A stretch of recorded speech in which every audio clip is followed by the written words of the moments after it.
আমি যে বিষয়টা নিয়ে আজকে আয়াতে কারিমা সূরা নাহল থেকে তেলাওয়াত করেছি, আয়াতে কারিমের বিষয়বস্তু হলো মদ্যপান, নেশাদ্রব্য পান সম্পর্কে। আমরা একটা বিষয় খুব সিরিয়াসভাবে জানি এবং জানতে হবে, মনেও রাখতে হবে, সেটি হলো রাষ্ট্রীয় হোক, সামাজিক হোক অথবা ধর্মীয় কোনো বিধিনিষেধ যাই হোক না কেন, এগুলো পালন করার জন্য, প্রয়োগ করার জন্য যে জিনিসটা প্রথমে লাগে সেটা হলো আকল, মানে জ্ঞান। সামাজিক যে কোনো আইন কানুন, রাষ্ট্রীয় আইন কানুন বা ধর্মীয় কোনো আইন কানুন, এটা প্রয়োগ করার জন্য, প্রয়োগ হওয়ার জন্য এক নম্বর যেটা লাগবে সেটা কি? আকল, জ্ঞান।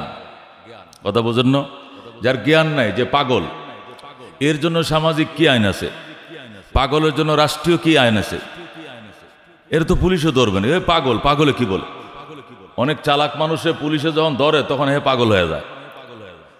সুস্থ মানুষ যখন কোড়া হয়ে যায়, ল্যাংরা হয়ে যায়, তখন পুলিশ ওকে দূর, এটারে দূরে কি করবো, ছেড়ে দে। কতক্ষণ ঠিক কিনা? তাহলে অসুস্থ মানুষের উপরে নামাজ নাই, অসুস্থ মানুষের উপর রোজা নাই, অসুস্থ মানুষের জন্য ইসলাম, হজ, যাকাত, এই উমরা, কোরবানি, কোনো কিছু অসুস্থতার উপরে, যে মাথা নাই, যার ব্রেন নাই, তার উপরে কিছুই নেই। এটা হলো পরকাল। দুনিয়াতে অসুস্থ মানুষের কোনো বিচার নাই, এর কোনো জেল নাই, এর কোনো জরিমানা নাই, কিছু নাই। অসুস্থ পাগল, পাগলে কি না খয়, ছাগলে কি না খায়, এটা আমাদের দেশে একটা প্রথায় আছে, প্রসিদ্ধ একটা বাক্যই আছে। কথা কোন ঠিক কিনা? মহতারাম হাজিরিন, যে জিনিসটার উপরে ইসলাম, যে জিনিসটার উপরে কোরআন, যে জিনিসের উপরে সমাজ, যে জিনিসের উপরে রাষ্ট্র, সেটা হলো আকল, জ্ঞান। এটার নাম কি? জ্ঞান। যাকাত কার উপরে ফরজ? কয় আকেল, বালেগ, মুসলমান। প্রথমে আকেল, তার জ্ঞান থাকতে হবে। 2 নম্বর সে বালেগ হতে হবে। 3 নম্বর সে মুসলমান হতে হবে। 4 নম্বর তার সম্পদ নেশাব বরাবর হতে হবে। 5 নম্বর এই সম্পদটা 1 বছর রুলিং করতে হবে। 6 নম্বর এই নেশাবটা প্রয়োজনের অতিরিক্ত হতে হবে।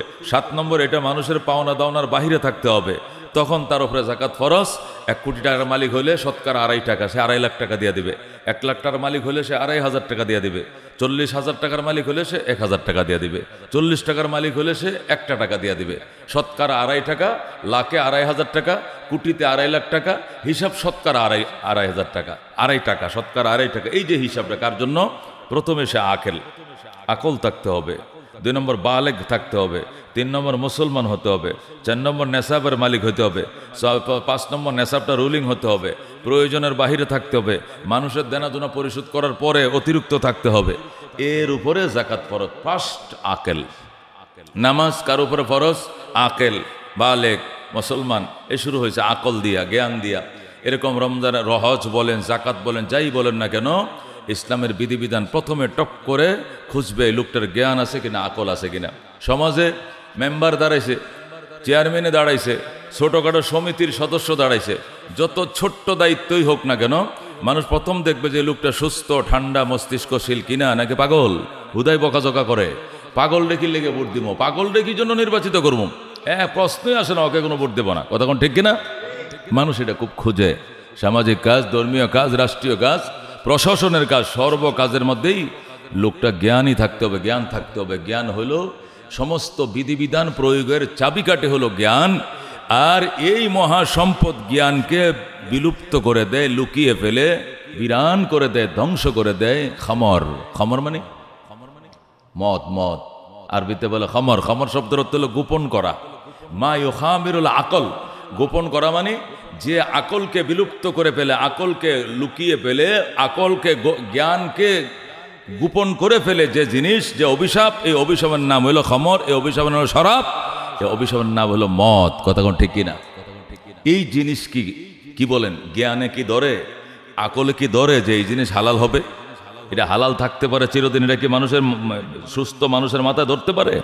সুস্থ মানুষ কোনোদিন বলবে না যে এই জিনিসটা বৈধ হোক।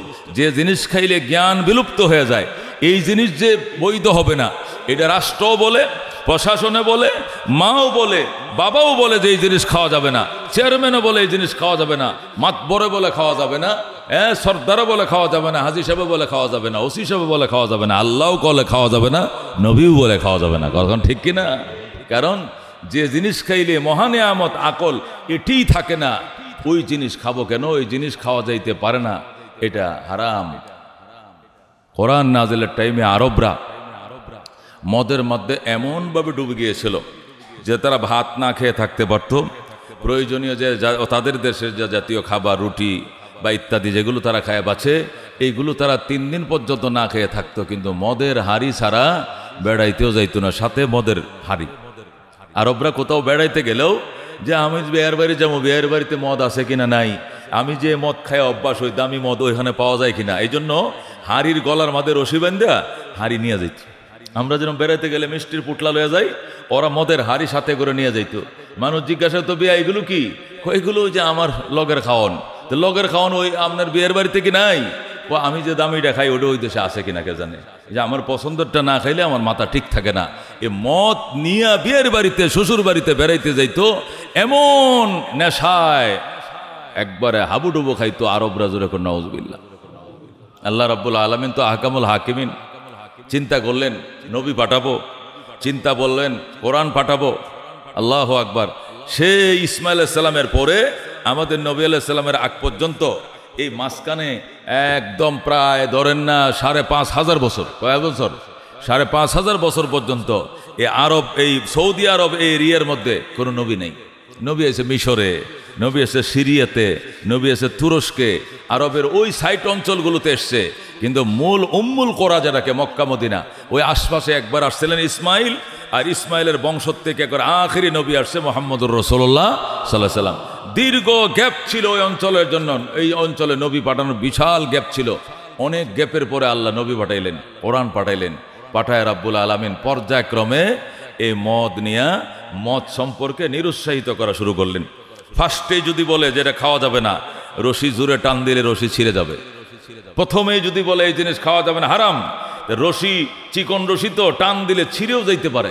এই জন্য আল্লাহ রাব্বুল আলামিন ধীরে ধীরে ধীরে প্রথম নিরুৎসাহিত করলেন, বললেন যে এমন এক জিনিস, যে জিনিস খাইলে সম্পদ কমে, যে জিনিস খাইলে সুস্থ জ্ঞান কমে, এটা কি বিবেকের কাছে প্রশ্ন রাখবো? বলো তো দেখে এটা খাওয়া যায় কিনা? আল্লাহ তাআলা প্রথম আয়াত নাযিল করলেন সূরা নাহল থেকে, ওয়ামিন সামারাতিন নাখিলে ওয়াল আনাবে তাত্তাখিজুনা মিনহু সাকারা ওয়া রিজকান হাসানা।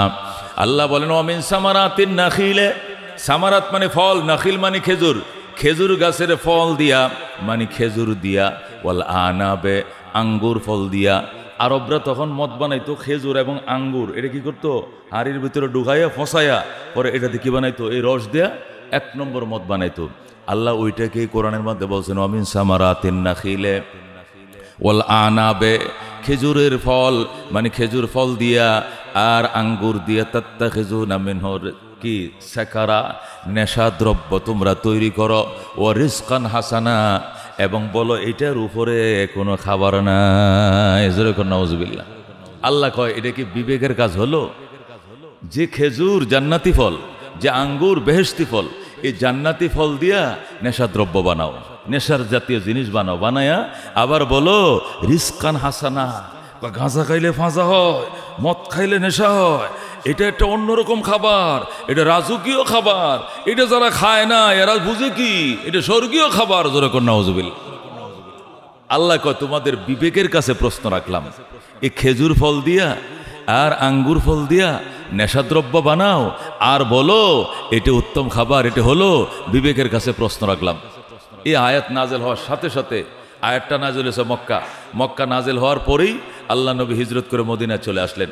মদিনায় নবী আলাইহিস সালাম চলে আসার পরে ওমর ফারুক রাদিয়াল্লাহু তাআলা আনহু, হযরত মুআয ইবনে জাবাল রাদিয়াল্লাহু তাআলা আনহু এবং একদল সাহাবায়ে কেরাম ফার্স্ট নবীর দরবারে সাক্ষাৎ করতে আসলেন আর বললেন, ইয়া রাসূলুল্লাহ, ইয়া হাবিবাল্লাহ, এই আয়াতে কেমন যেন কি যেন আল্লাহ বলতে চাচ্ছেন, এই আয়াতের মধ্যে কেমন যেন আমাদের বিবেকের কাছে বিচার রাখছেন যে মদ এই জিনিস মনে হয় চিরদিন এটা হালাল থাকবে না, এই জিনিসের ব্যাপারে আল্লাহ আমাদের বিবেকের কাছে বিচার রাখছেন।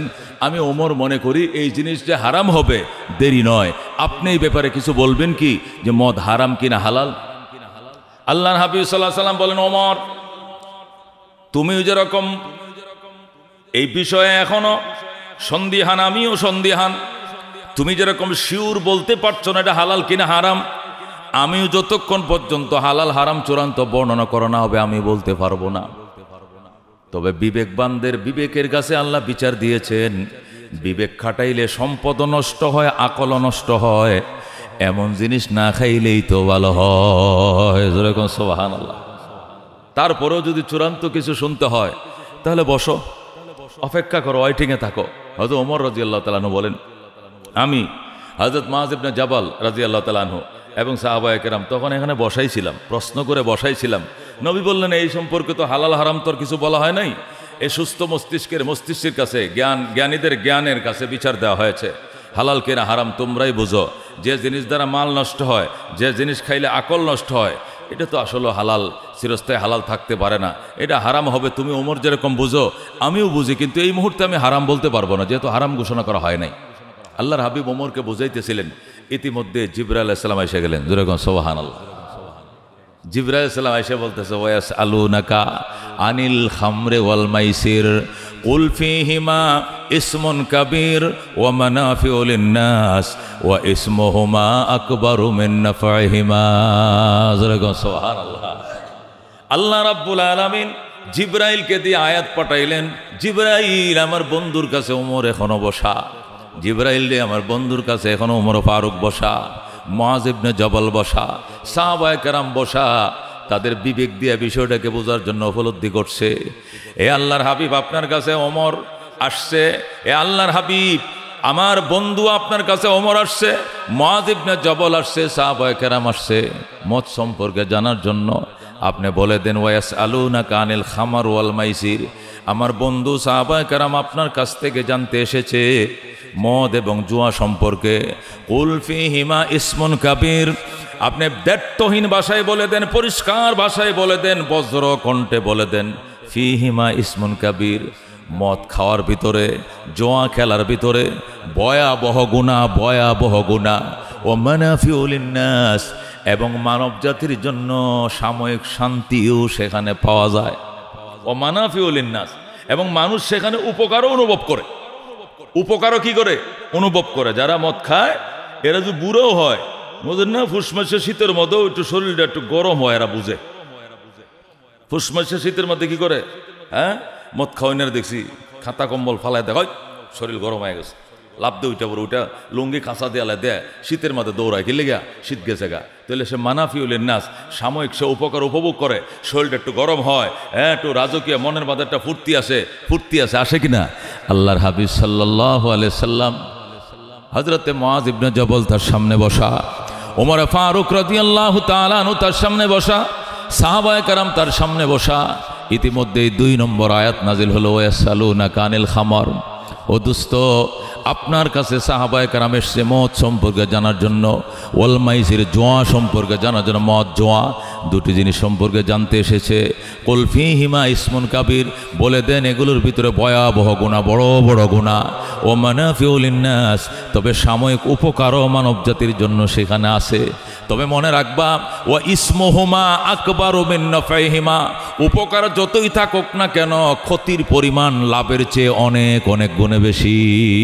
আল্লাহু আকবার। ওয়া ইসমুহুমা আকবারু মিন নাফইহিমা, এগুলো খাইলে যে গুনার পরিমাণটা, এটা লাভ যে সাময়িক যারা তারা অনুভব করে, শরীর গরম হয়, শরীরটা হিট হয়, মনের মধ্যে একটু ফুর্তি আসে, এটা যে আসে, এর তুলনায় লাভের তুলনায় লসের পরিমাণটা অনেক বেশি। ওয়া ইসমুহুমা আকবারু মিন নাফইহিমার অর্থ হলো এই মদ এবং জুয়ার মধ্যে যে পাপ আছে, অপরাধ আছে, ক্ষতি আছে, ক্ষতির পরিমাণটা লাভের চেয়ে অনেক বেশি। আয়াত তেলাওয়াত করে হযরত ওমরকে আল্লাহর হাবিব শোনাইলেন। তরজমা তো করে দেওয়া লাগে না, মাতৃভাষায় আয়াত নাজিল হয়েছে, কোরাইশের ভাষায় কোরআন নাজিল হয়েছে। ওমর ফারুক রাদিয়াল্লাহু তাআলা আনহু, হ্যাঁ, আরবের 17 জন শিক্ষিত মানুষের মধ্যে উনি একজন শিক্ষিত ছিলেন। গত শুক্রবারে তার নিয়ে কিছু আলোচনা করেছিলাম, শেষ করতে পারি না। যা হোক, কিছুটা মাঝে মাঝে টাচ দিছিলাম গত শুক্রবারে হযরত ওমরের জ্ঞান গরিমা সম্পর্কে। তো হযরত ওমর 17 জন শিক্ষিত মানুষের মধ্যে, পণ্ডিতের মধ্যে একজন পণ্ডিত ছিলেন মক্কায়। তার সামনে আয়াত তেলাওয়াত করা হলো, বুঝতে কি আর বাকি আছে? হযরত ওমর চলে গেলেন। আল্লাহর হাবিব বলেন, ওমর কিছু বলে যাও, যাচ্ছ কিছু বলে যাও। তো কি বলবো? আল্লাহ তো বলছেন, ওয়া ইসমুহুমা আকবারু মিন নাফইহিমা, যেই মদ এবং জুয়ার লাভের তুলনায় লস অনেক বেশি, যে জিনিসের মধ্যে লাভ থেকে লস বেশি, এমন গু গোবর না খাইলে কি জীবনেও খাবো না, শপথ করেছি কোনোদিন খাবো না। হযরত ওমর বলেন নিজেও না খাবো শপথ করলাম, আমার সাথে যারা ছিল সাহাবায়ে কেরাম তারাও শপথ করলো। আল্লাহর হাবিব সাল্লাল্লাহু আলাইহি সাল্লাম এরপরে এই আয়াত সকল সাহাবায়ে কেরামকে তেলাওয়াত করে শোনালেন। সাহাবায়ে কেরামের দুটি দল হয়ে গেল। বৃহৎ দল যেটি, বড় দল যেটি ছিল, তারা ওমরের মতোই সিদ্ধান্ত নিয়েছে যে এর মধ্যে লাভের চেয়ে লস বেশি, এমন জিনিস না খাইলে কি হবে। অধিকাংশ সাহাবায়ে কেরামে ছেড়ে দিল। আরেক দল সাহাবায়ে কেরাম বলল আল্লাহ তো কিছু লাভের কথাও বলছেন, ডাইরেক্ট হারামের কথা তো বলেন নাই, যতক্ষণ হারামের ঘোষণা না আসবে এতক্ষণ পর্যন্ত খাইয়ে যাবো। এই জন্য একদল খাওয়াতেই রইল আর বড় দলটা ছেড়ে দিল। এইভাবে দিন যাইতেছে যাইতেছে। কিছুদিন পর হযরতে সাদ ইবনে আবি ওয়াক্কাস রাদিয়াল্লাহু তাআলা আনহু, হযরত সাদ ইবনে আবি ওয়াক্কাস রাদিয়াল্লাহু তাআলা আনহু আশারায়ে মুবাশশিরিন, আব্দুর রহমান ইবনে আউফ রাদিয়াল্লাহু তাআলা আনহু, উনি হযরত আব্দুর রহমান ইবনে আউফ রাদিয়াল্লাহু তাআলা আনহু, উনি আশারায়ে মুবাশশিরা সাহাবীদের 9 নম্বর সাহাবী, জান্নাতি টিকিট প্রাপ্ত সাহাবীদের 9 নম্বর সিরিয়াল একজন সাহাবী। ওনার ছেলের বিয়া অথবা মেয়ের বিয়া বা অন্য কোনো অনুষ্ঠান মদিনায়, উনি মুহাজির সাহাবী, উনি অনুষ্ঠান করলেন মদিনায়। অনুষ্ঠান করে আনসার মুহাজিরদেরকে এখানে দাওয়াত দিলেন। আনসারি সাহাবীরাও অনুষ্ঠানে খেতে গেল, মুহাজিররাও খেতে গেল। তো খাবার শেষে সাহাবায়ে কেরামের সামনে মদের হাড়ি এনে রাখা হলো, খান। তো যারা আগেই শপথ করেছে যে লাভের চেয়ে লস বেশি, ওরা কেউ খায় নাই। দাওয়াত খায়া বাস বরহানি টরহানি খায় গেছে, ওই লাল পানি আর খায় নাই, অধিকাংশ চলে গেছে। আরেক দলকে দে বেটা, এখনো তো আরাম হয় নাই, যেহেতু আরাম হয় নাই খাইতে সমস্যা কোথায়। একদল সাহাবায়ে কেরাম খেলেন, কিন্তু বড় দলটাই খান নাই। কার দাওয়াত? আব্দুর রহমান ইবনে আউফ রাদিয়াল্লাহু তাআলা আনহু দাওয়াত খেয়ে বড় দলটি মদ এড়িয়ে গেলেন, খাইলেন না। ছোট দলটি বললেন দে, এরা মদ খাইলো। মদ খায়া আড্ডা শুরু হয়েছে, যখন মাতাল হয়ে মাথায় ধরছে, এখন আড্ডা শুরু হয়েছে। আড্ডা চলতেছে, আল্লাহু আকবার। আড্ডা চলতে চলতে চলতে চলতে চলতে চলতে এক পর্যায়ে মাগরিবের টাইম হয়ে গেছে। মদিনা তো মাগরিবের টাইম, এখন মাগরিবের আজান দিয়েছে। যখন আজানের শব্দ শুনছে তো এক সাহাবী বললেন একামত দে, নামাজটা আমি পড়াবো। যিনি নামাজ পড়াবেন উনিও কিন্তু খাইছেন। তো খাওয়াটা তো নিষেধ নাই, হারাম না, লাভের চেয়ে লস বেশি বলা হয়েছে, নিরুৎসাহিত করা হয়েছে, কিন্তু খাইতে নিষেধ তো করা হয় নাই। এই জন্য একদল খায় নাই, তারাও ভালো, যারা খেয়েছে তারাও তো আর হারাম জিনিস খায় নাই। তো খাওয়ান্যদের মধ্যে একজনেই ইমামতির জায়গায় দাঁড়াইছে যায়। কোনো কোনো কিতাবে পাওয়া যায় উনি খোদ হযরতে আলী ছিলেন, কোনো কোনো বর্ণনা পাওয়া যায় ইমাম সাহেবের নাম কি শেরে গোদা আলী, আর কোনো কোনো কিতাবে বলে যে অন্য কোনো সাহাবী। যা হোক, সাহাবী তো আল্লাহর হাবিবের কোনো সাহাবী বলেন একামত দেয়, মাগরিবটা পরেই বাড়িতে বাইরে। অনেক সময় খাইতে দেরি হয় না, খাইতে দেরি হয়। কালকে আমার দাওয়াত ছিল কলেজে, এই স্কুলে এনে ফারুক ইকবালে। আমি আসছি রাত 11টার পরে। আমি জানতাম দাওয়াতটা দিনের দুপুরে, কিন্তু পরে জানছি রাত্রে তো আমার মাহফিল ছিল। ওই বেড়াত একবার বেড়াত নামায় একবারে বগার দিয়া নাকি দেখো একবার লাস্টে রূপগঞ্জের সাথে এই 100 ফিট দিয়ে যাইতে যাইতে যাইতে লাস্ট মাথা নদীর পারে। সেখান থেকে রওনা করছি 10:30 বয়ান শেষ করে এখানে আসছি। ওরাই একটা মোটরসাইকেল দিয়ে আমার এখানে পৌঁছায় দিয়ে গেছে। আমি বললাম যে আমারটা দাওয়াত যাইতেই হবে, এমন আনবা আল্লাহর বন্দা, না গেলে মন খারাপ করব। আসলাম তখন রাত্রে 11:30 বাজে মানুষ দাওয়াত খাইতে আহে। তো এটা কোনো কারণে ব্যাকরণে হয়েছে, একটু দেরি হয়ে গেছে, কিন্তু খাবার দাবার সব ছিল। আইসা থেকে আমি এখানে এখনো আরো 20-50 জন খাইতেছে, সুবহানাল্লাহ।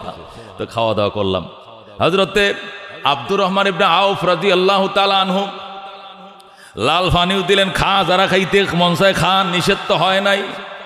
একদল সাহাবায়ে কেরাম খেলেন, আরেকদল বড় সাহাবায়ে কেরামের বড় দলটা তারা খেলেন না।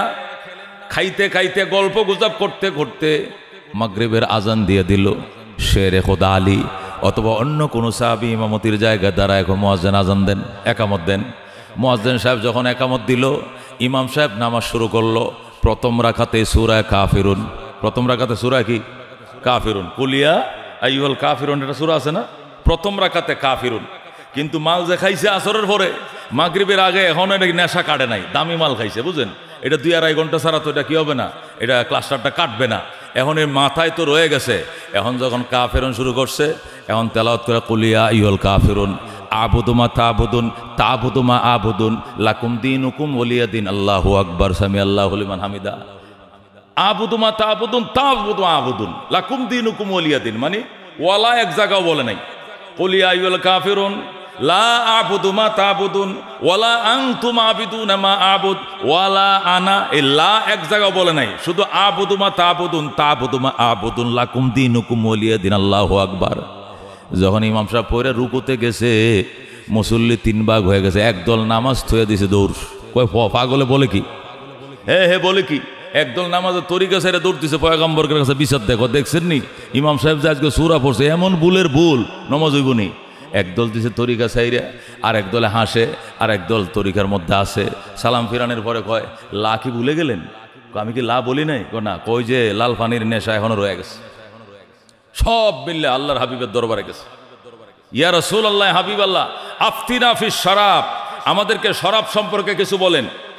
আল্লাহ নবী ভাষণ দিলেন আর বললেন সায়ানজিলু ফিহা আমরা, সাবধান হয়ে যাও, অতি শীঘ্রই আল্লাহ সিদ্ধান্ত শোনাবেন, মত সম্পর্কে সিদ্ধান্ত শোনাবেন। কাজটা কি করলো? নামাজ আবার পড়ো। পরে উজু টুজু কইরা নেশা কাটার পরে আবার নতুন করে আবার কি পড়াইছে? নামাজ পড়াইছে। আর আগেরটার জন্য তওবা করো, মাথা ঠিক ছিল না, এই জন্য গুনাহ হবে না, যেহেতু মাথা ঠিক ছিল না, এখনও যেহেতু হারাম হয় নাই, এই জন্য বলবো না যে হারাম কাজ করছো কিন্তু এই কাজটা ঠিক হয় নাই, যে তোমার মাথা ঠিক ছিল না, তুমি নামাজে দাঁড়াইলা কেন? এই নেশা কাটার পরে পয়গম্বর আবার এদেরকে নামাজ পড়ালেন। নামাজ পড়ানোর পরে এদেরকে নিয়ে বসলেন। বসার পরে আল্লাহ রাব্বুল আলামিন 3 নম্বর আয়াত নাজিল করলেন। যেরকম সুবহানাল্লাহ। দেখেন আস্তে আস্তে এখনো চেইন টানতেছেন আল্লাহ, হার্ড লাইনে যাচ্ছেন এখনো। আল্লাহ 3 নম্বর আয়াত নাযিল করে বলেন ইয়া আইয়ুহাল্লাযীনা আমানু লা তাকরাবুস সালাতা ওয়া আনতুম সুকারা। আল্লাহু আকবার। ইমানদারেরা রে, আমি আস্তে আস্তে ব্যবস্থা নিতেছি। নামাজের কাছেও যাইও না যখন তুমি নেশা পান করে মাতাল থাকবে। সুবহানাল্লাহ। ইয়া আইয়ুহাল্লাযীনা আমানু, ওরে বিশ্বাসীরা, লা তাকরাবুস সালাতা, নামাজের কিনারেও যাইও না, ও আনতুম সুকারা, যখন যে অবস্থায় তুমি নেশাগ্রস্ত থাকবে, মাতাল যখন থাকবে, মাতলামি মাতার থেকে না যাওয়ার আগে নামাজের কাছেও যাইও না। এখনো কি নিষেধ করা হয়েছে? নিষেধ করা হয় নাই, বরং মাতাল অবস্থায় নামাজ পড়তে নিষেধ করা হয়েছে। খাইতে কি করা হয় নাই? নিষেধ করা হয় নাই। সাহাবায়ে কেরাম যারা খাইতো, এদের মধ্যে আবার 2 ভাগ হয়ে গেছে। যারা ছেড়ে দিয়েছে প্রথম পর্বে, এরা তো শেষেই, দ্বিতীয় পর্ব সরছে, ওরা তো ছাড়ছেই। তৃতীয় পর্বে আইসা যখন আল্লাহ বললেন যে নেশাগ্রস্ত অবস্থায় নামাজের কিনারেও যাইও না, লা তাকরাবুস সালাতা ওয়া আনতুম সুকারা, নেশা অবস্থায় নামাজের কিনারেও যাইও না। এই যে ওয়া আনতুম সুকারা মানে যে অবস্থায় তুমি নেশা মাতাল, এই মাতাল অবস্থায় নামাজে যাইও না। কথাটা কিন্তু মাতাল অবস্থায় নামাজের কাছে যায় না বলা হয়েছে। কিন্তু একদল বন্ড এখন কি বলে, আল্লাহ তো নিজেই বলছে লা তাকরাবুস সালাতা, নামাজ তো পড়তাই না, নামাজের কাছেও যাইও না। কিন্তু এর পরে শব্দটার বলে না, যে অবস্থায় তুমি নেশাগ্রস্ত মাতাল অবস্থায় নামাজের কাছে যাইও না, ওই শব্দটা বাদ দেওয়া শুধু প্রথম অংশটা বলে। আল্লাহ নিজেই তো বলছে নামাজের কাছে না যাইতে। নামাজ পড়া কে বুঝে? নামাজ পড়া লাগতো না। এই জন্য এই বন্ডরা কি বলে, নামাজ লাগতো না, আল্লাহ তো কোরআনের মধ্যেই কইছে লা তাকরাবুস সালাতা, নামাজের কাছেও যাইও না, তো নামাজ পড়বো কি লেগে? এই জন্য আমরা নামাজ পড়ি না। কিন্তু আল্লাহ তো লা তাকরাবুস সালাতার পরে ও আনতুম সুকারা বলেছেন, এবং কোন পরিস্থিতি বলেছেন ওইটাও তো ভেঙ্গে বলতে হবে। যে অবস্থায় তুমি মাতাল অবস্থায় নামাজ পড়ে সূরা কাফিরুন ভুল করেছো, এইরকম মাতলামি অবস্থা নামাজে যেও না। যে না মাতলামি অবস্থায় নামাজ পড়তে গেলে সূরা কেরাত ভালো পড়ো না, ভুল পড়ো না, মন্দ পড়ো, তোমার মন থাকে না, এই মাতাল অবস্থা নামাজের কিনারে যেও না। যখন এই 3 নম্বর আয়াত নাজিল করলেন, তখন সাহাবায়ে কেরাম যারা পান করার পক্ষে ছিলেন, এরা আবার 2 ভাগ হয়ে গেল। এক ভাগ বলল যে জিনিস খাইয়া, যে গু গোবর খাইয়া নামাজের কিনারে যাইতে নিষেধ করা হয়েছে, এমন গু না খাইলে কি হবো? খামো না। হালাল হোক আর হারাম হোক, যাই হোক, হালাল হইলেও খামো না। আল্লাহ তো হারাম ঘোষণা এখনো করে নাই। বাদ বাকি যে জিনিস খাইয়া নামাজের কিনারে যাইতে নিষেধ করা হয়েছে, এমন জিনিস খামো না। আজকে কানা ধরে শপথ করছি, এই খাওয়ান্যদের মধ্যে একটা বড় গ্রুপ এদিন থেকে শপথ করলো যে জিনিস খেয়ে নামাজের কিনারে যাইতে নিষেধ করা হয়েছে, এই জিনিস জীবনে আর খামো না। ধরে আল্লাহু আকবার। সাহাবায়ে কেরামের আরেকটা দল ছেড়ে দিল। এখন ক্ষুদ্র একটা দল রয়েছে, এরা এখনো খাওয়ার পক্ষে। এখন হেরার দলিল কি? হেরা কয় আগে আল্লাহ খাইয়া নামাজের কিনারে যাইতে না করছে, এখন নামাজ পড়ে খামো। খাইয়া নামাজের কাছে যেতে না করছে, তা আমরা খাইয়া যাবো না, আগে নমাজটা পড়লাম। আগে কি করবো? নমাজটা পড়ে, এশার নামাজটা পড়ে যে কলকি টানা শুরু করবো, ফজর পর্যন্ত টানবো আল্লাহ দিলে। একবার ফজর আজানের 1 ঘন্টা আগে ছেড়ে দিবো, বা মাথা ঠিক হয়ে যাবো, পরে আবার ফজর নামাজ পড়বো। খাইয়া না নামাজ পড়তে নিষেধ করছে, নামাজ পড়ে খাইতে তো নিষেধ নাই, এবার থেকে নামাজ পড়ে খাওয়া ধর্ম। একদল নামাজ পড়ে খায়। তো আরেক দিনের ঘটনা মদিনায়, সব হাদিসের ঘটনা। মদিনায় আরেক দিনের ঘটনা, হযরতে আল্লাহু ইতবান ইবনে মালিক রাদিয়াল্লাহু তাআলা আনহু মুহাজির সাহাবী আনসারী সাহাবী। হযরত ইতবান ইবনে মালিক রাদিয়াল্লাহু তাআলা আনহু উনি আনসারী সাহাবী। ওনার ছেলে বামের কোনো বিয়ের অনুষ্ঠানে অথবা যে কোনো সামাজিক অনুষ্ঠানে আবার দাওয়াত করলো সাহাবায়ে কেরামকে। সাহাবায়ে কেরামের মধ্যে আনসার মুহাজিররা সাহাবায়ে কেরাম খানাপিনা খাইলেন। খানাপিনা খাওয়ার পরে বললেন, কারা কারা নামাজ পড়ে আইছেন? কয় না জোর নামাজ পড়ে আছি আমরা। এখন কটা বাজে? 3টা। কোনা জোর তো পড়ে এসেছি 12:30 পৌনে 1টায় নামাজ পড়ে গেছি। তাহলে নামাজ যারা পড়ে আইছেন খাইলে খাইতে পারেন, ব্যবস্থা কিন্তু আছে, এই যে লাল পানি খান। তো ওখানে তো 14 আনা সাহাবি তো 3 পয়েন্টে ওরা বাদে হয়ে গেছে, ওরা খাবে না। এই 2 আনা যারা ছিল খাওয়ার পক্ষে, এরা কয় যে নামাজ যেহেতু পড়ে আইছি এগুলো খাইয়া না নামাজের কিনারে যাইতে নিষেধ হইছে, এখন তো নামাজ পড়ে খাইছি, তাহলে সমস্যা নেই, দাও একটু খাই। এই গ্লাসে নইয়া তারা খাইল। এই খাওয়ান্যাদের মধ্যে কিছু সাহাবায়ে কেরাম ছিলেন, তারা খাওয়া দাওয়ার পরে এই যে আবার মাথায় ধরছে। নেশা জিনিস তো মাথা তো ধরবেই। মাথায় যখন ধরছে, যারা খেয়েছিল তার মধ্যে একজন সাহাবী ছিলেন, ওনার নাম হলো হযরত সাদ ইবনে আবি ওয়াক্কাস রাদিয়াল্লাহু তাআলা। উনিও আশারায়ে মুবাশশারা 10 জনের মধ্যে উনারও নাম আছে। আবু বকর ফিল জান্নাহ, ওমর ফিল জান্নাহ, ওসমান ফিল জান্নাহ, আলী ফিল জান্নাহ, তলহা ফিল জান্নাহ, জুবাইর ফিল জান্নাহ, সাদ ইবনে আবি ওয়াক্কাস ফিল জান্নাহ। 7 নম্বর সাহাবী, 7 নম্বর সাইদ ইবনে যায়েদ ফিল জান্নাহ। ওই যে আগে বলছিলেন আব্দুর রহমান ইবনে আউফ ফিল জান্নাহ। 10 নম্বর আবু উবাইদা ইবনে জাররাহ ফিল জান্নাহ। জোরে কোন সুবহানাল্লাহ। ওই সাদ ইবনে আবি ওয়াক্কাস রাদিয়াল্লাহু তাআলা আনহু, যিনি এই 10 জন জান্নাতি সাহাবীর মধ্যে 7 নম্বর যার সিরিয়াল, উনিও খাওয়ার পক্ষে ছিল। উনি জোর নামাজ পড়ে দাওয়াত খেতে গেছে শহীদ ফারুক ইকবাল স্কুলে। কখন গেছে? জোর নামাজটা পড়ে বৃহস্পতিবার, ছাত্র ছুটি হয়ে গেছে, খাবার দিয়ে দিছে। উনি খাওয়া দাওয়াটা করছে, কইরা পরে মাল দিছে। কয় এখন তো নামাজ পড়ে ফেলেছে, এখন খাইলে সমস্যা না, 70 দেরি আছে, 5:15, এর মধ্যে মাথা মোতা ঠিক হয়ে যাব। হযরত খায়া ফেলাইছেন। খাওয়ার পরে নেশা হওয়ার পরে তো আবল তাবল বকে, কয় সঙ্গীত অনুষ্ঠান হবে, কনসার্ট হবে, সঙ্গীত অনুষ্ঠান হবে, সঙ্গীত পড়ো।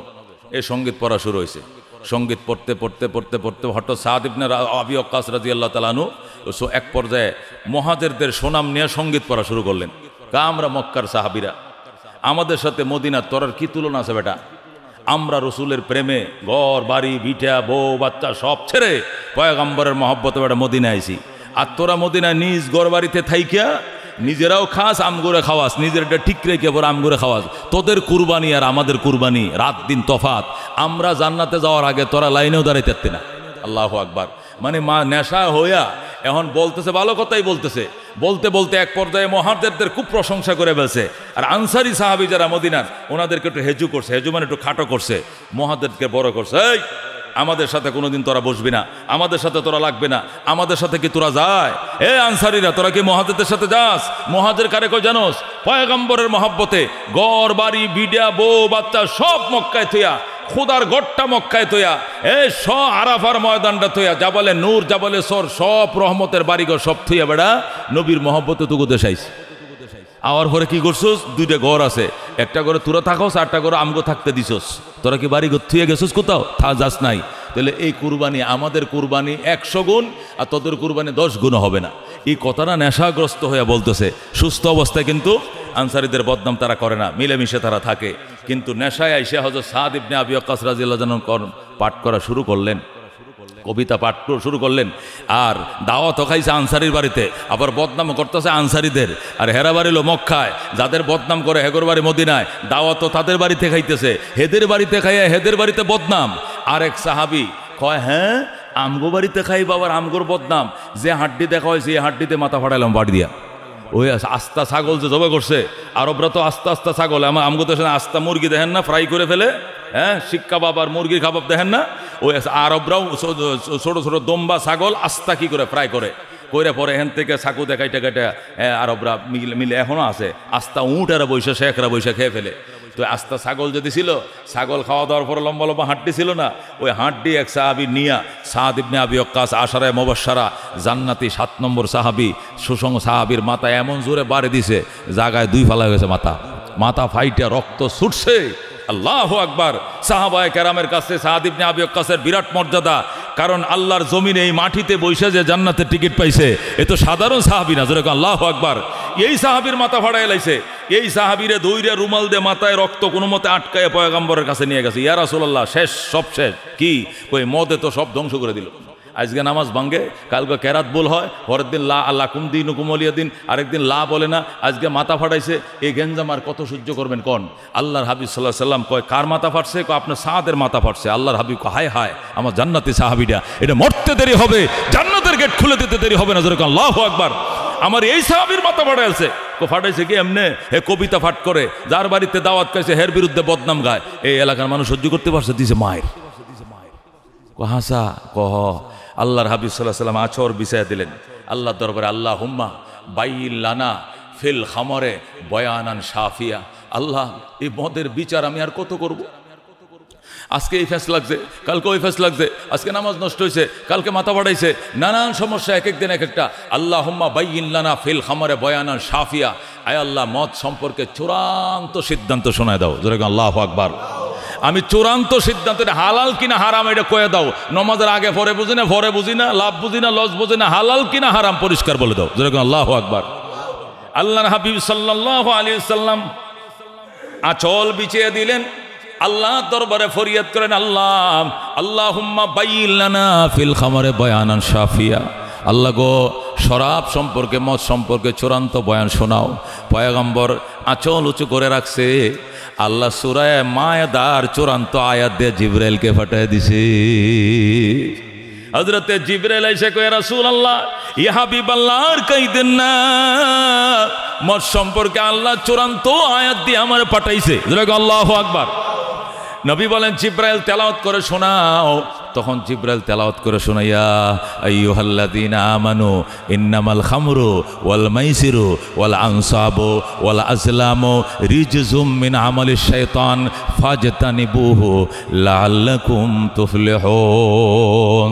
আল্লাহু আকবার। আল্লাহ সূরা মায়েদার আয়াত নাযিল করলেন 29 নম্বর আয়াত, তাই না? মায়েদার 29 অথবা 30 হবে। এই সূরা মায়েদার ওই নির্ধারিত আয়াত চূড়ান্ত চতুর্থ পর্যায়ের আয়াত। এটা মদ সম্পর্কে 4 নম্বর স্টেপে এসে চূড়ান্ত বয়ান করে আল্লাহ বলেন, ইয়া আইয়ুহাল্লাযীনা আমানু, হে ঈমানদারেরা, চূড়ান্ত বয়ান শোনো। আমার বন্ধু কাঁদে, আমার বন্ধুর চোখের পানি আমি আর সহ্য করতে পারি না। আজকে চূড়ান্ত বয়ান শোনাইলাম, ইন্নামাল খামরু, নিঃসন্দেহে মদ, ওয়াল মাইসিরু, জুয়া, ওয়াল আনসাব, মূর্তি পূজা, ওয়াল আজলাম, বাগ্যলিপি, রিজজুন, এগুলো নাপাক, এগুলো নাপাক, এগুলো ইতর, এগুলো নোংরামি, মিন আমালিশ শাইতান, এগুলো সব শয়তানের কাজ। ফাজতানিবুহু, আজকের থেকে চূড়ান্ত সিদ্ধান্ত, এগুলো সম্পূর্ণ পরিহার করো। যেরকম আল্লাহু আকবার। মানে হারাম, মানে হারাম। যেরকম আল্লাহু আকবার। ইন্নামা ইউরিদু শাইতান, শয়তান চায়, আইয়ুকিয়া বাইনাকুমুল আদাওয়াতা ওয়াল বাগযা, তোমাদের মাঝখানে শত্রুতা এবং বিদ্বেষ তৈরি করার জন্য। ওয়ায়াসুদ্দাকুম আনি যিকরি ওয়া আনিস সালাত, এবং তোমাদেরকে জিকির থেকে দূরে রাখবে, নামাজ থেকে দূরে রাখবে, সামাজিক বন্ধন ধ্বংস করবে। একজনের মাথা আরেকজনে বাড়ি দিবে। জান্নাতি সাহাবীর মাথায় বাড়ি দিছো, কাজটা কি করছ? লাআল্লাকুম তানতাহুন, আশা করি আয়াত নাযিল হওয়ার পরে চিরতরে ছেড়ে দিবা। যেরকম আল্লাহু আকবার।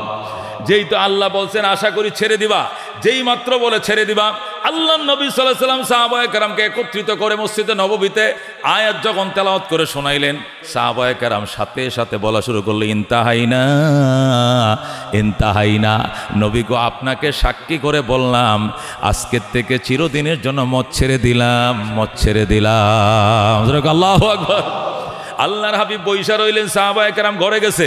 ঘরে যায়, যার ঘরে যত মদ ছিল, যত রিজার্ভ মটকা ভরা মাটির কলসির মধ্যে, মাটির হাড়ির মধ্যে, মাটির মটকার মধ্যে, বিভিন্ন ডেকসি পাতিলের মধ্যে যে রিজার্ভ মদ রাখতো মাটির তলে গর্ত করে ঠান্ডা থাকার জন্য, আরবরা মদগুলো রাখতো। যার ঘরে যত রিজার্ভ মদ ছিল, সমস্ত রিজার্ভ মদের হাড়িগুলো এনে আল্লাহর হাবিবের সামনে রাজপথের মধ্যে, মাথার মধ্যে করে ঠাস করে মদিনার রাজপথে ছেড়ে দিয়েছে। নবী কয়, পুরা মদিনার অলিগলি মদের কালারে লাল হয়ে গেছে।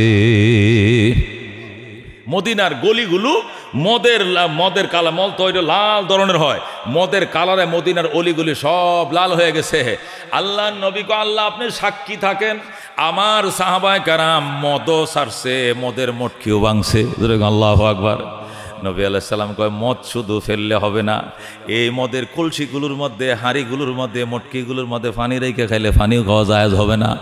মদের স্মৃতি, এই মটকাগুলো একদিন থাকলে মদের কথা মনে হবে। এই জন্য মদও ফেলতে হবে, মটকাও ভাঙতে হবে, কিছু রাখা যাবে না। সাহাবায়ে কেরাম মদের হাঁড়িগুলো মাথায় নিয়ে মাথার থেকে জমিনে ঠাস করে ছাড়ছে, মদও মাটিতে মিশে গেছে, হাঁড়িও মাটির সাথে চুরমার হয়ে মিশে গেছে। আল্লাহু আকবার। মদও ছাড়লাম, হাঁড়িও ভাঙলাম, মদ ছাড়লাম, মদের নিশানাও ভাঙলাম, মদের স্মৃতিও ভেঙে দিলাম।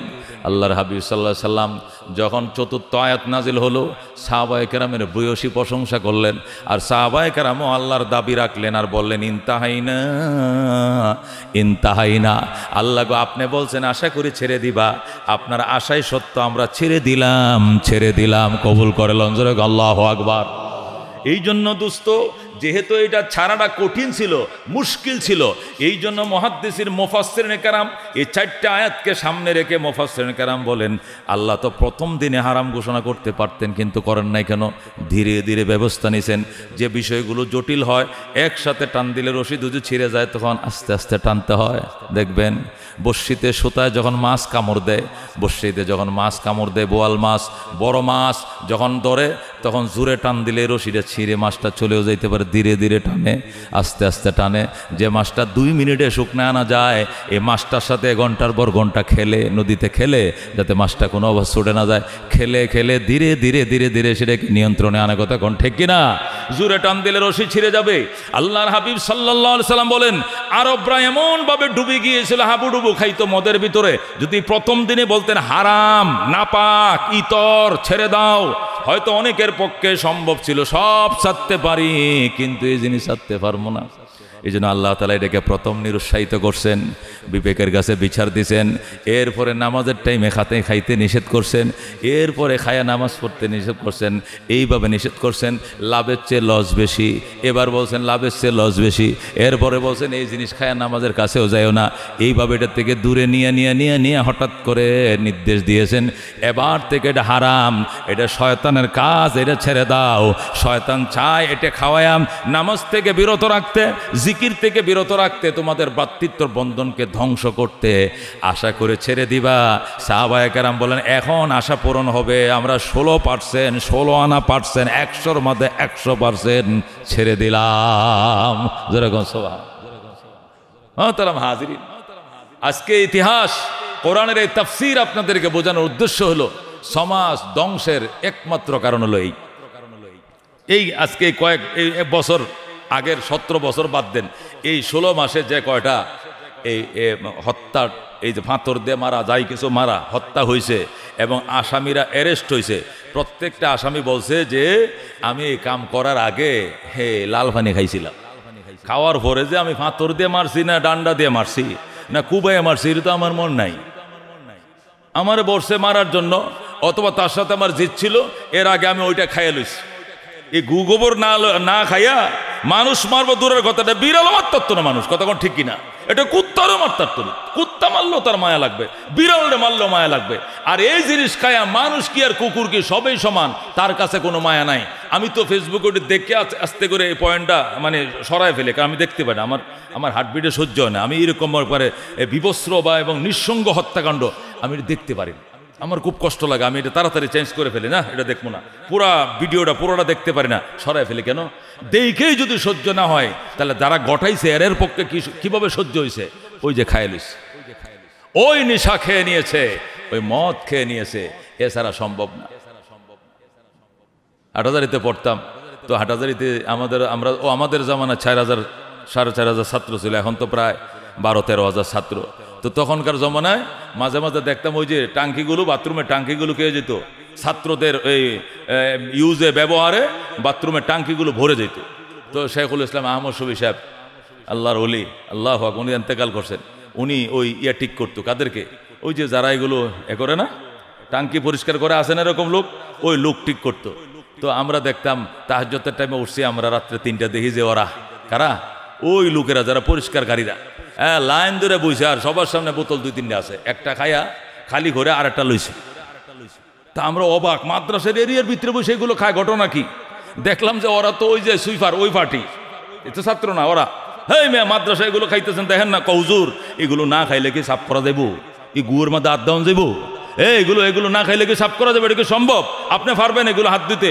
এইগুলি খাওয়ার পরে আমি গুয়ায় তাইতেছি না সেমাই আতাইতেছি, লাচ্চা সেমাই নাকি পায়খানা, এটা তো তখন আর আমগুর মন থাকে না, পরে ইচ্ছা মতো আতাই ওতায় পরিষ্কার করতে পারি। এই জন্য হুজুর এটা হারাম হইলো, এটা আমগুর ব্যাপার, আমনগর কোনো ভাব হইতো না, আমগরে কিছু কয়ে না, আপনি জান জান। আমরা কইতাম হুজুরে কয়ে দিব তোরা কি খাস? হ্যাঁ, মাদ্রাসার টয়লেটের মধ্যে বৈশা সামনে বৈশা খাইতেছে আর বালতিকে বালতি টানতেছে, টাইনা ওই যে বড় টাঙ্কির মধ্যে দিতেছে, টাঙ্কিওয়ালা নিয়ে ওই যে নদীর মধ্যে নিয়ে ফালাইতেছে, নির্দিষ্ট জায়গায় ফেলতেছে। ওরা যে বালতি খাওয়ায় খেপায়া উড়াইতেছে আর বোতল টানতেছে আর উড়াইতেছে। হ্যাঁ কয় এটা খাইয়া উড়াইলে পরে এটা কি পায়খানা নাকি লাচ্চা সেমা এটা বোঝা যায় না, আর না হইলে তো হুজুর এটা সম্ভব না। কথা বুঝতে পারছেন? এই হলো অবস্থা। দোস্ত, এই জিনিস কোনোদিন হালাল হতে পারে না। আজকে সমাজ ধ্বংসের মূল কারণ, আজকে মানুষ যত বড় অপরাধী হোক না কেন, একটা মানুষ তো বেঁচে থাকার অধিকার রাখে অন্তত। কথা কোন ঠিক কিনা? শরীয়তের বিধান যেহেতু এই দেশে নাই, এই জন্য হাত কাইটা বালাও, গলা কাইটা বালাও, মাথা কাইটা লয়, বিধান যেহেতু নাই, অন্তত মেরে ফেলানোর তো সিস্টেম এই দেশে হবে না। ইসলাম কায়েম হইলে পরে করা যাবে। এর আগ পর্যন্ত একটা মানুষকে যত বড় অপরাধী হোক মেরে ফেলা, এটা কল্পনাও করা যায় না। কিন্তু তাদের জন্য এটা কোনো ব্যাপার না যারা ওই জিনিস খায়। ওই কিলার গ্রুপ ওদের জন্য কোনো ব্যাপার না। একটা বোতল কিনা দিবেন, 2,000 টাকা দিবেন আর বলবেন ওরে ক্লিয়ার করে দাও, সে পরিষ্কার করে বলো মালি বাক্তে হ্যাঁ নাই, শুনবেন রাত পোয়ালে হ্যাঁ নাই, শেষ। ও দুস্থ, এই কাম কে করাইছে? ওই মদ, ওই নেশা। জোরে করে নাউজুবিল্লাহ মিন যালিক। আমার বাসা ওলনে বন্ধনীবাসে, এই যে হাতিঝিলের সাথে বাসা, আমার বাসার দুয়ারে মসজিদ, এরকম এই মসজিদ বাসাতে নামলে মসজিদ। তা আমি মাহফিল থেকে আইলে রাত্রে ওইখানে মসজিদের সামনে নামায়, মসজিদের সামনে নামাইছে। মসজিদের বড়টা দান বক্স আছে, টাইস করা, মসজিদের বডির সাথে লাগানো রুডের দিক দিয়ে ছিদ্র আছে, চলাচলে মানুষ ওখানে দান করে। এই দান বক্সটার কিনারে আইনা ড্রাইভার আমার ডেলি নামায় পরে, যেহেতু ভাড়া গাড়ি, ও আমার নামা দিয়ে চলে যায়, আমি চাবি দিয়ে গেটটা খুলে আমার ফ্ল্যাটে আমি ঢুকি। তো আরেকদিন মাশাল্লাহ নামাইলো, এখানে নামানোর পরেই দেখলাম এক ভদ্রলোক আমার আসসালামু আলাইকুম সালাম যে দিতেছে, হ্যাঁ শুদ্ধা, শরীর শুদ্ধা, সব কাঁপতাছে। তা আমি তো বুঝে লাইছি মাল খাইছে। আমি বললাম যে কয় বোতল খাইছো? না হুজুর আমি এগুলো খাই নাই। তো তুই এত রাত্রে 2:30 বাজে এনে কি করস? হুজুর হ্যাঁ এনে যে মসজিদটা খাইতে হয়ে গেছে, যে এটা ধাক্কায় সোজা করতেছি। 4তলা মসজিদ, এটা নাকি কাইতে হয়ে গেছে, হ্যাঁ কি করে সোজা করে, দান বক্সের সাথে এভাবে লাগাইছে, ফিটটা লাগাইয়া কয় মসজিদ এ আল্লাহর ঘর, কাইতে সোজা হে বলি 4তলা মসজিদ সোজা করে। আমার হুজুর আয়ান, আমরা 2 জনে ধাক্কা দিই, এটা কাইতে হয়ে গেছে। আরাম দাদা, মসজিদ কাইতেছে না, তোর মাথা কল্লা খাইতেছে। কথা কোন ঠিক কিনা? হে আমারে ডাকে, আমি শুদ্ধা ধাক্কা দিতাম 4তলা মসজিদকে, আমরা 2 জনে ধাক্কা সোজা করতাম। হে দেখতেছে যে মসজিদ কাইতে গেছে। মসজিদ কি কাইতেছে না, তার মাথা কাটছে, তার কল্লা কাইতেছে। আমি কয় বোতল খাইছোস? হেরেও চিনি, ওর বাপেরও চিনি। আমি দাঁড়া, আমি আজকে গুমুত্তুন উঠে আল্লাহ বাসাইলে তোর বাপেরে ফাইলে কম, আমার ফায় ধরে কয় আব্বারে কয়ে না আর খাইতাম না, বাবারে কয়ে না আর খামো না। তাহলে চিন্তা করেন, 3তলা মসজিদ সে ধাক্কায় সোজা করে, সে কেমন জিনিসটা খাইছে। আমারও ডাকে, আমি ওনাকে ধাক্কা দিতাম, 2 জনে ধাক্কা দিলে মসজিদ সোজা হয়ে যাবে। হুজুর আহেন মসজিদটা ধাক্কা দেন, জোরে করে নাউজুবিল্লাহ মিন যালিক। ও দোস্ত, এই হারাম গোবর এটা হালাল হইতে পারে? এই জিনিস ক্যান্সারের রূপ ধারণ করছে, বিশেষ করে শহরতলিগুলোতে। কথা ঠিক কিনা? এগুলো ক্যান্সারের রূপ ধারণ করছে। যার সাথে যার জিদ আছে, জিদ মিটানোর জন্য কিছু টাকা ওদেরকে দিয়া বোতল লাগাই দিলে দেখবেন ওরা ক্লিয়ার, পরিষ্কার হয়ে গেছে। দোস্ত, এই থেকে যদি রক্ষা না করা যায়, সমাজ, সন্তান, নাতিপতি সব ধ্বংস হয়ে যাবে। এই জন্য নিজেও এটা ভদ্র সমাজের মা বাবাও এটাকে হালাল মনে করে না, নবীও হালাল মনে করে না, রসুলও হালাল মনে করে নাই, আল্লাহ হালাল মনে করে না, সুস্থ সমাজ হালাল করে না, প্রশাসন এটাকে হালাল মনে করে না। শুধু আপনার সন্তানটা খায় কেমন করে, এই গোবর খাইতে দিবেন না। যদি বাঁচতে চাও সুস্থভাবে, পিতামাতা হিসাবে সন্তানের আদর যত্ন পাইতে চাও বৃদ্ধকালে, যে সন্তানকে অন্তত এই কুখাদ্য থেকে সন্তানকে হেফাজত করেন। আল্লাহ তাআলা আমাদেরকে আমল করার তৌফিক দান করুক, যেরকম আমিন। ওয়া আখিরু দাওয়ানা আনিল হামদুলিল্লাহি রাব্বিল আলামিন। যারা সুন্নত পড়ে নেয় 4 রাকাত সুন্নত পড়ে নেয়।